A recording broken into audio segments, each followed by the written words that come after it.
Hey everyone, and welcome. Today, we're diving into something that, no joke, can completely change your life: mastering your daily routine.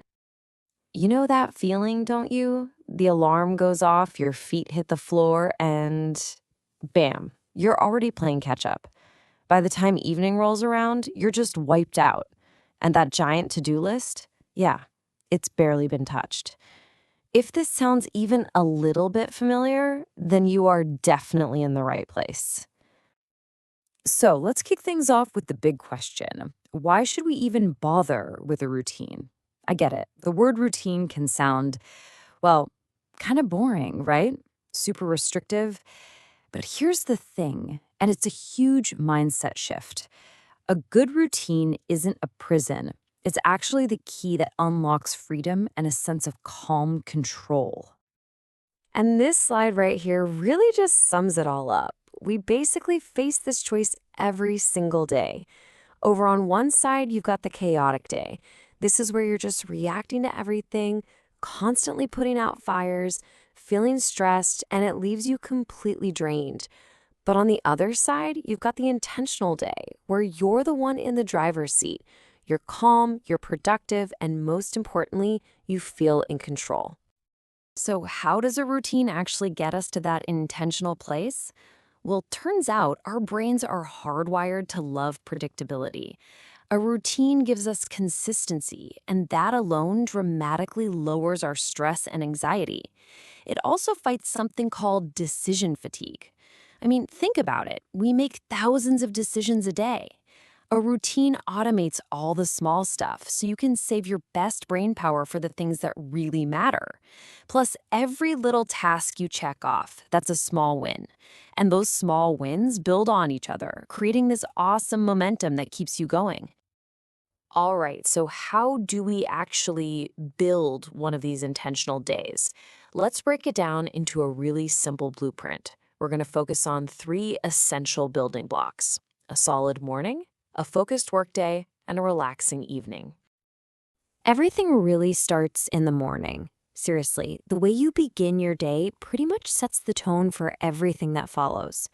And look, this doesn't mean you need some crazy 2-hour morning ritual. We're talking just 15 or 20 minutes of doing something intentional. Maybe it's stretching, drinking a glass of water, or just jotting down your top priorities.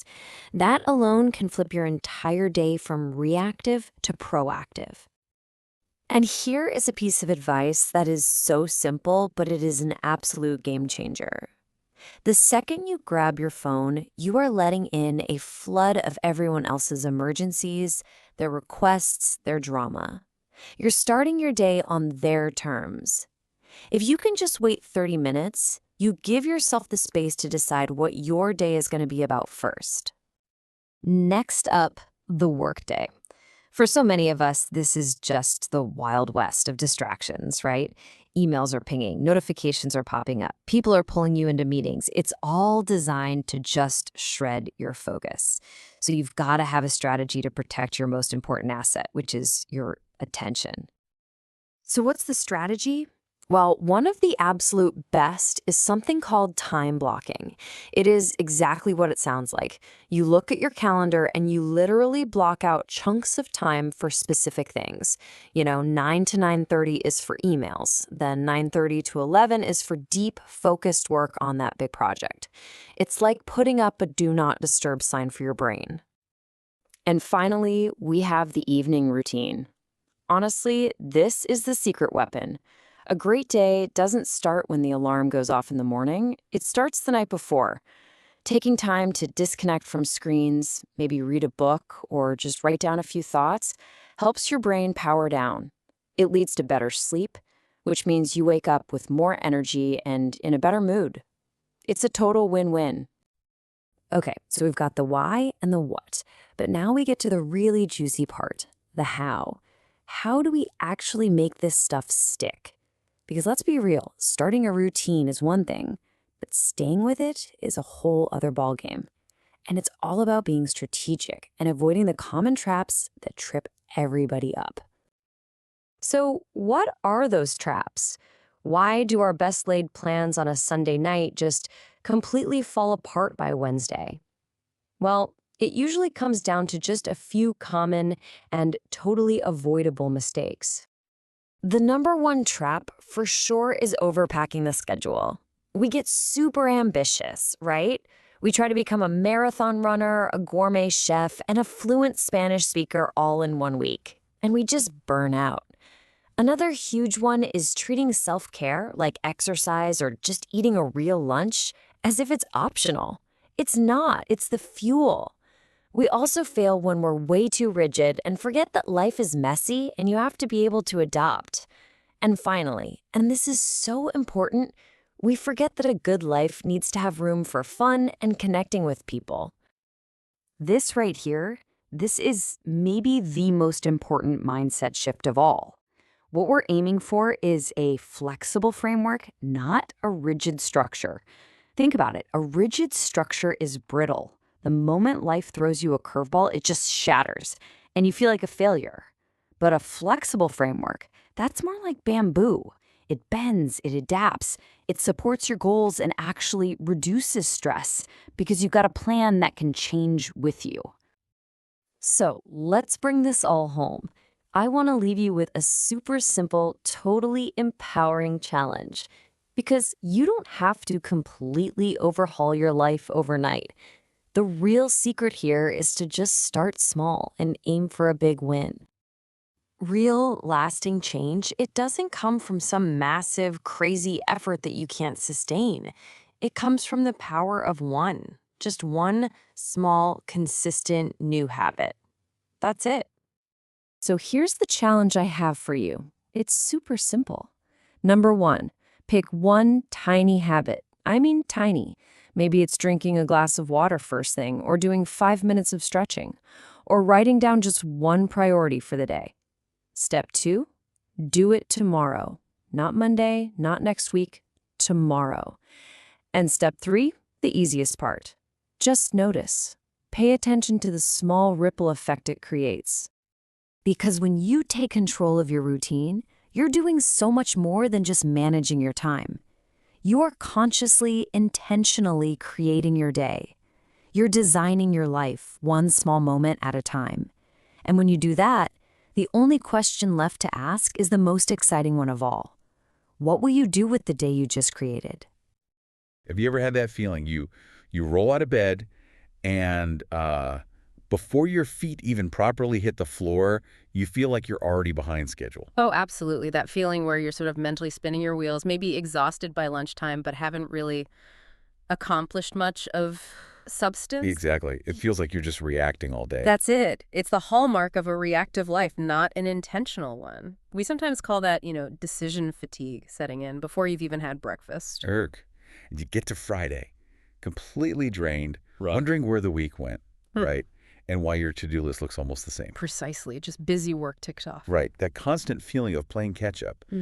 It's just corrosive. And that's exactly why our deep dive today feels so essential. We're really digging into the sources on daily life and routines, looking at how putting in some, purposeful structure can fundamentally shift things towards, well, calmer, more productive, and I guess happier lives. Definitely happier. But let's maybe set the record straight right away.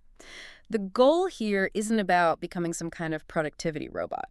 Okay, got it. Yeah, the core idea, what the sources really stress, is that routine isn't about chasing perfection, which is frankly impossible. It's more about using tiny, consistent changes to manage your energy and your mental bandwidth better. Okay, I like that framing. So let's unpack this first big idea, why structure actually equals freedom. Because I think for a lot of people, the immediate reaction to routine is, well, it sounds kind of stifling. Boring, even. That's the initial hurdle, for sure. But the sources consistently flip that idea. They redefine routine not as something that boxes you in, but as maybe the best tool we have for creating consistency in what often feels like a pretty chaotic world. Okay, so creating consistency, how does that work psychologically? Well, that's the key, isn't it? If you look at the brain, it actually loves predictability. It thrives on it. Every moment of chaos, like, every unexpected ping on your phone or frantically searching for your keys, It forces your prefrontal cortex to work harder. Right. It drains that willpower battery. Exactly. And what's fascinating, our source material really highlights this, is that people who do have structured daily routines, they consistently report experiencing less stress and anxiety. Okay, less stress. Why, though? What's the mechanism? It's basically cognitive. Think about it. If you can automate, say, 80% of your daily low-level decisions, like when you wake up, what you generally eat for breakfast, when you first check email, you free up huge amounts of mental energy. So it's about reducing that cognitive load you mentioned. Precisely. Imagine your mind is like your computer's RAM, right? Right. Every tiny decision, should I wear this? What about breakfast? Should I answer this email first? It uses up a little bit of that RAM. Structure moves those repetitive things into the background, like automatic processing. It saves that valuable RAM for the stuff that actually matters, your real priorities. And that connects to the idea of momentum, right?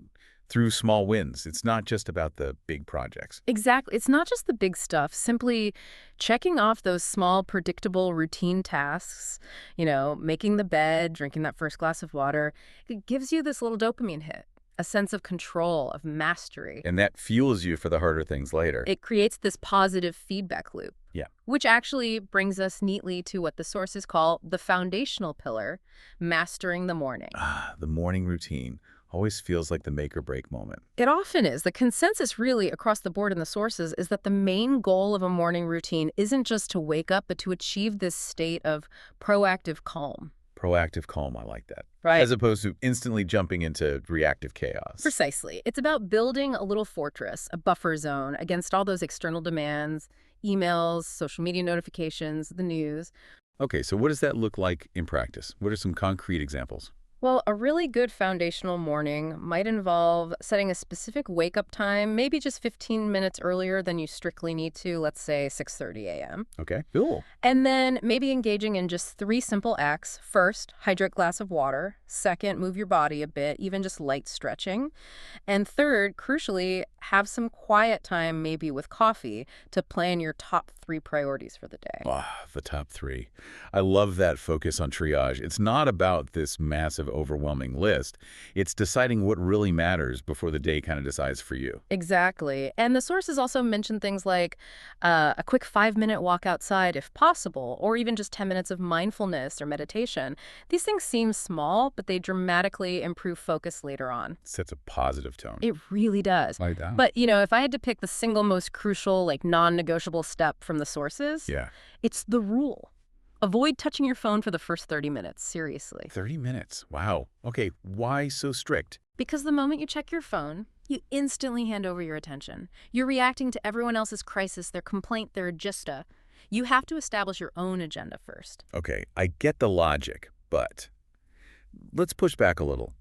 For some people listening, maybe parents with young kids or folks with a really unpredictable shift work, a quiet, structured 30-minute block, it might sound completely impossible. That's a really fair point. And the sources absolutely acknowledge that adaptability is key. Perfection isn't the goal, remember. Right. So if a full 30 minutes isn't realistic right now, aim for 15, even 10. If a quiet coffee is out, then the routine needs to be portable. Maybe you listen to a short meditation track while you're making breakfast, or just journal one sentence while the kettle boils. So the principle matters more than the duration. Exactly. Consistency over duration. Intentionality is the key. Okay, so the morning sets the tone, builds up those initial mental reserves, then comes the workday.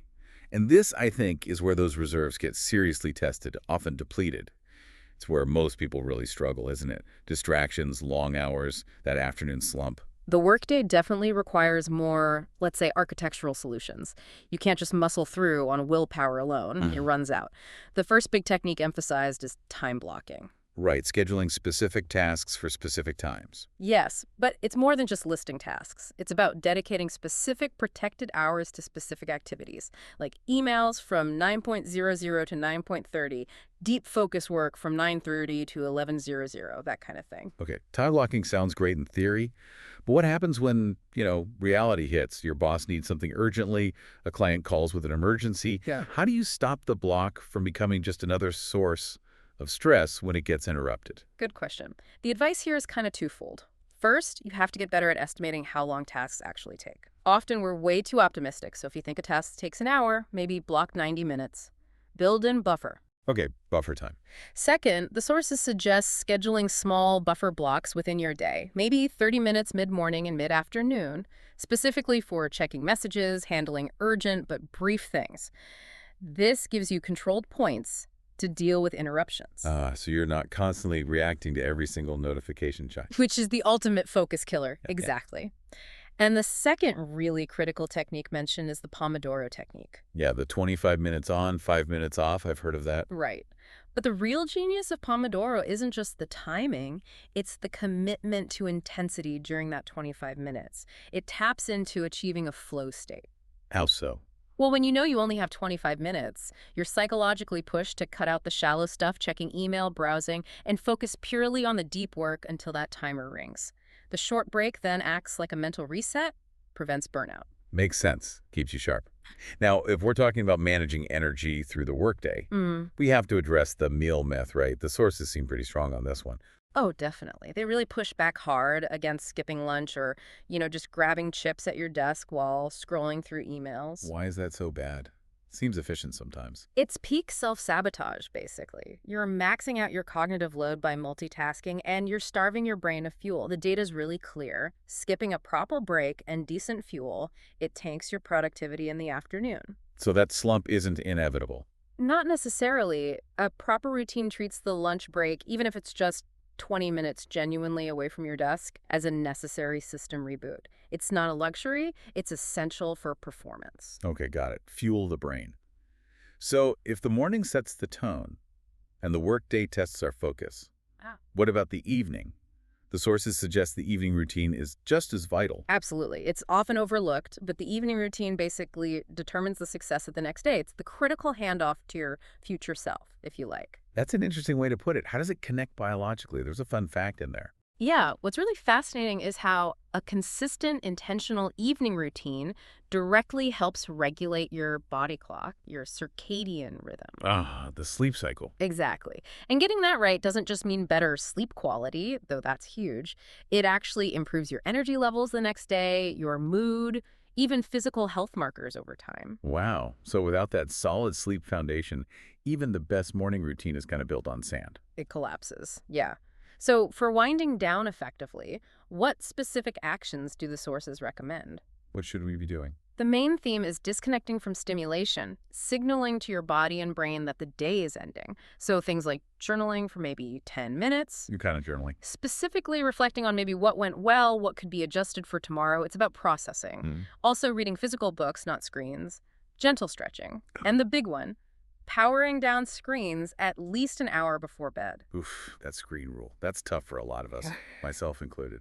It is tough, but the science on blue light messing with melatonin production is pretty solid. It feels like a sacrifice, maybe, but it's really an investment in tomorrow's focus and energy. An investment, right? Precisely. And think about it. The evening routine is also where you stabilize your emotional state after the day's stresses, you process things, and you prepare your environment for the morning. Laying out clothes, packing a lunch. It removes friction from the next morning's routine. Right, setting yourself up for success. Okay, Yeah. So we've kind of built this picture of an ideal structured day. Morning work, evening. Yeah. Now, let's get real. Let's talk about why these routines often fail. The pitfalls. The sources mentioned 3 major mistakes. Yes. And the number one killer, the absolute top reason new routines fall apart, is overpacking the day. Trying to do too much too soon. Exactly. It often comes from what psychologists call optimism bias, genuinely believing we can cram way more into 24 hours than is realistic. People trying to start meditating, exercising, doing deep work, learning Italian, and cooking gourmet meals all in one go. Yeah, recipe for disaster. By Tuesday, they're overwhelmed, feel guilty for failing, and then they just scrap the entire thing. That routine guilt. It's toxic, isn't it? Better to nail 2 small things than fail at 8 big ones. Absolutely. Consistency over quantity, which leads to mistake number 2, skipping self-care. The sources are really clear on this. Things like exercise, decent meals, actual rest. They aren't optional treats for when you have time. They're essential inputs. They're essential inputs required to sustain any kind of high performance or productivity. Treat them like meetings you can't miss. Okay, and number 3. Number 3, which we sort of touched on earlier, is being too rigid. Life happens, right? Successful routines need built-in flexibility, adaptation. So if a meeting runs over, your kid wakes up sick, It doesn't mean the whole day's routine is shot. Not at all. You don't just throw your hands up and declare the day a failure. You simply acknowledge the disruption and pivot. You resume the planned structure at the next possible point. If the routine breaks, you just restart when you can. No guilt. That really emphasizes the need for reflection, doesn't it? For that continuous improvement loop. Absolutely. The sources strongly advocate taking just 5 minutes, maybe at the end of the day, to review what worked, what felt clunky, what threw me off. If you don't do that, you just keep repeating the same mistakes. And those small adjustments, learned through reflection, they add up over time. That's where the big improvements come from. Tiny tweaks, consistently applied. Okay. So structure, flexibility, reflection. Yeah. But we need to make sure people don't think this is all about turning life into some kind of, I don't know, optimized spreadsheet. Right. That's crucial. We have to emphasize. Routine is not restriction. That's not the point at all. So what is the point of all this structure then? The point of the structure is actually to gain back the mental space, the energy, the time needed for joy, for spontaneity, for the things that make life rich. Ah, okay. So by automating the necessary stuff. Exactly. When the essential maintenance tasks of life, the laundry, the meals, the basic work blocks are running more smoothly, more automatically, you suddenly find yourself with this free, high-quality mental energy and time. And that saved energy. Yeah. That's where the fun comes in. That's where you can choose to spend it. Maybe trying that new hobby you've been thinking about, or planning genuinely spontaneous get-togethers with friends or family, or finally dedicating focused time to learning that language, or playing an instrument. Because those are the things that actually make life meaningful, right? Yeah. Not just ticking off tasks. Absolutely. It's the connection, the learning, the play, the spontaneity. Those are the moments. Structure is just the sturdy framework that holds it all together, that makes space for it. Okay, great perspective. So let's try and synthesize this for everyone listening. We've talked about leveraging structure to beat that cognitive load, creating that intentional morning buffer zone. Right, using focus techniques like time blocking and Pomodoro during the workday, and definitely not forgetting that vital evening wind-down routine for better sleep and recovery. And remembering that routines are tools, sophisticated tools really, designed to help you live intentionally. They aren't meant to restrict you. The structure gives you back control over your attention. And in today's world, your attention is probably the most valuable asset you possess. Okay, so here's the challenge we want to leave you with today, building directly on what the sources suggest. Can you pick one single friction point in your day right now? Just one small thing that consistently trips you up or drains your energy. And then implement one small intentional habit tomorrow, specifically to solve that friction. Maybe it really is just setting out your workout clothes tonight to beat the morning inertia. Or maybe it's committing to drinking that glass of water before you allow yourself to open any apps on your phone. Just one thing. Take that one small structural step and then really pay attention. Monitor the ripple effect it has on the rest of your day. It's often the quickest, easiest way to prove to yourself that actually structure does create freedom. Because intentionality, which you build through these small, consistent routines, really does seem to be the key ingredient for a more meaningful, less chaotic life. So the final thought is, what one area of structure will you choose to focus on to gain back a little more control tomorrow? So just think about. Until next time, stay intentional.